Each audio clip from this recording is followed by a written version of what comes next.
افغانستان سے ملحقہ خیبر پختونخوا کے جنوبی ضلع شمالی وزیرستان کے تحصیل میرعلی کے گاؤں ہورمز میں سید محمد نامی شخص کے گھر پر سوموار کی صبح ایک مبینہ ڈرون میزائل گرا ہے۔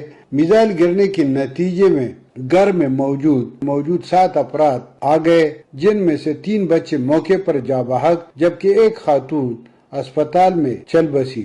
اس واقعے کے بعد تحصیل میرعلی کے مختلف گاؤں اور دیہاتوں سے لوگ ہورمز جمع ہو گئے، جہاں پر انہوں نے لاشوں کو لے کر ایک مصروف ترین چوراہے پر رکھ کر احتجاج شروع کر دیا۔